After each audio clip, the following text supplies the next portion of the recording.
Right, now let's get into it. So we're going to be talking about Virginia, who, as I mentioned previously, she is also an ex-victim of Jeffrey Epstein, who in the end committed suicide before we ever got to get true justice for him. And now Virginia has taken a very, very bold step, and I think a lot of us are proud of her and in support of her. I personally will be praying for her also, for God to give her strength through this situation. Prince Andrew, up until this point, has really denied all of these allegations against him, which is quite unfortunate. Obviously, at this point, it has really been one person's word against another, and Jeffrey Epstein not being here doesn't help at all. And I think now this could be potentially a big turning point for the case, as now he is being officially sued, and when things do go to court, then evidence obviously has to be gathered. And I'm just hoping that with her and her attorney and their team, that they have the resources and also the power to be able to get the information that they need. The first thing I want to kind of say for the commentary portion of this now is just about the fact that Prince Andrew is friends with Jeffrey Epstein in the first place, or rather was friends with him, long-term friends with him. A lot of people have tried to overlook this, and for me personally, I think for a lot of people, being friends with somebody who you know does dodgy behaviors like that is not something I'll be doing. In fact, I could not be anywhere near somebody I knew was being so dodgy. I would probably, if I noticed some dodgy behavior like that, I'd probably pull them up on it to begin with.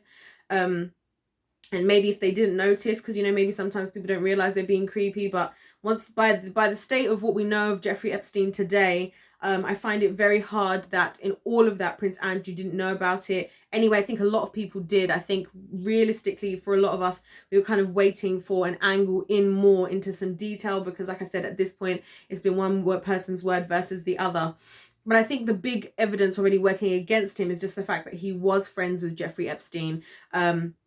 And actually, if these victims never came forward, we don't really know what would have been going on. Now, it's been said, she has said rather, that it was between 1999 and 2002 where she was forced into, you know, what she was forced into by him after being trafficked to him. And we know that, you know, with Epstein, he has that island where he was getting young women flown there for the purposes of doing these kinds of things. And I think it's just a shame, unfortunately, that for me, the way I'm seeing it, and especially somebody that's grown up predominantly in the United Kingdom, it's a shame to me. I get that, you know, people want to protect him because he's in the royal family and it might make the royal family look bad. But unfortunately, when this is kind of like the whole middle-aged white man issue that's out there, and obviously not all middle-aged white men are the same, and I'm not even trying to say that. What I am trying to say is that when you have stories like this and people like him can be so protected with so many allegations against him, but then yet other people who are not even doing anything where there are unconsensual things going on, you kind of question yourself about, you know, the real justice in this world. We talk so much about justice, and a lot of people feel like following the law, if you're a law-abiding citizen, you're a good person and stuff like that. But even the law within itself, realistically, if you think about it, the real reason why lawyers are paid so much, they're paid so much to find holes in the law, to find reasons why you cannot use the law against somebody. So, you know, sometimes, for example, there'll be evidence that somebody, let's say in another scenario, there could be evidence, like, let's say there's blood that was found on somebody's carpet, and the reason why it won't be admitted into evidence is because the manner in which that blood sample was taken was not the correct protocol, and therefore that's no longer admissible in court. So people are now not being able to actually get in trouble for things that they've done against the law, just because people have managed to find loopholes. And I think that's why people with a lot of money are always able to get away with it, because basically they just pay lawyers to find loopholes. They might as well be called loophole finders at this point, which I think is especially disappointing and something that we should note and we should be aware of when we discuss these types of things. Because a lot of the time when people talk about law and justice and people who are in prison, a lot of people who are in prison right now wouldn't be in prison if they could afford lawyers to find loopholes in the prosecution's case against them. So that's kind of the first point I wanted to touch on. And also I wanted to touch on the fact of him being a royal from the Meghan Markle situation, which I'm not going to say I'm totally team Meghan Markle and Harry, but what I will say is it has been shown that, you know, the royal family can and has been very selective about how they give out evidence and what they give to the media. I mean, they're known to throw parties for the media, which for me is crazy, considering how much the media destroys people's lives. If you're familiar with the Free Britney movement, we kind of know a bit about how the media has it's being shown now more how the media has portrayed things in a wrong way for what's been going on, and that happens a lot of the time across the board where that happens. So again, it's already a little bit sus to me that they host those parties, but you can see very clearly, you know, from the difference between what Meghan has seen and what Kate has seen in the media, how they've been shown. You know, they have the comparison of the avocado, where, you know, when Kate had the avocado, was eating avocado, it was seen as her being healthy and all these positive things. When Meghan was seen having the avocado, they're talking about, where do these avocados come from? It's from the exploitation of people around the world. You know, another example, when Kate had her baby bump, people were so happy to see her with the baby bump. With Meghan Markle, again, it was like, why is she flaunting this around? So I guess the question that I have, and this is not without disrespect to the royal family, but it's just that obviously there's a sense here of selective protection with regards to the media, and unfortunately that selective protection goes as far as protecting predators at this point, and that's where I kind of have a problem, and that's why I kind of feel like this needs to be addressed, and they do need to be held accountable, and I think actually the royal family would do better to actually address the subject head on and say, you know what, this is what is happening, this is what's gone on, we are totally embarrassed about everything.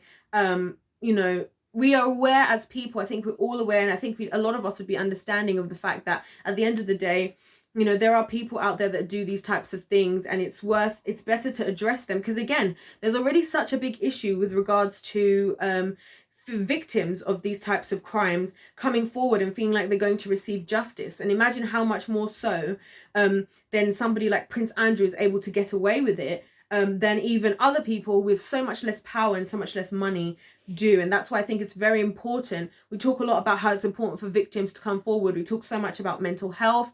And honestly, I've said before, and I'll say it again, I personally roll my eyes actually at the whole mental health awareness and all of that. Not because I think it's silly, I think it's so important, and I think mental health is the most important of all. However, at the same time, it's massively hypocritical in the sense that there are so many things being done that are affecting people's mental health. And think about how many victims of the types of crimes that Prince Andrew is being accused of, how they will feel seeing this being played out. And even for these poor women, I mean, look at the difference just by looking at the woman from when she was a younger female to where she is now, and how long it is, and she still has not received justice. And she's imagine how much time of her life she has to give up for it. And I think this is something that people don't really think about when they think of people who are victims of abuse, and maybe why they don't go as far to get as much justice as some people feel like they should do. But also, it just goes to show that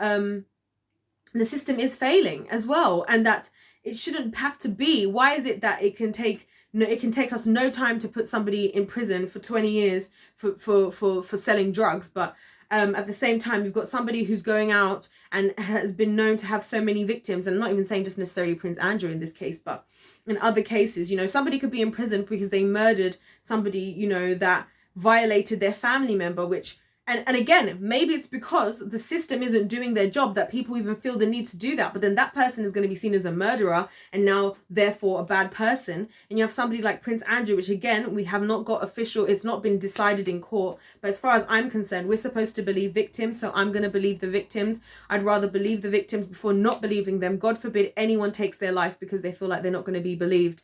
So I just kind of wanted to touch on that today as the commentary for the headline. I am really proud of Virginia, and I really hope that at this point, and I will be praying, I do believe God wants to expose all of these things as well, and that's why some of these things are finally seeing some light that they haven't seen before. But I think it's severely important for people who are victims of any type of abuse. We need to start showing examples of people actually getting justice. Otherwise, we need to stop calling this justice system the justice system, because right now, for me, I'm more concerned about the people who can afford to cover up the things that they're doing than the people who you know, sometimes are doing crimes for who have done crimes, who at least once you've picked apart the story, they're not crossing anybody's boundaries, they're not doing any unconsensual behavior and things like that. So that's just a bit of food for thought, a couple of comments. I'm hoping the royal family is going to take some accountability, especially as they have seemed to have a tendency to hide things, which I really don't like. I don't think that's helpful at all, to hide things. In fact, I think it's more important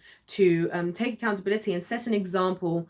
You know, they set an example in terms of, you know, etiquette. They set an example in terms of standards. People talk about the Queen's English and stuff like that. What about the Queen's accountability? And again, I'm not directing this specifically at the Queen. I'm just saying as a whole and as a state, it would be nice for them to lead by example in these areas and give a bit of hope to people out there who do need to receive justice. Because again, like I said, there's no point calling a justice system if so many people are not getting any justice out of it. So that's what I've got to say for today on the headline. Prince Andrew, you are getting royally sued, and I'll see you next time on Queendom TV News. Thank you.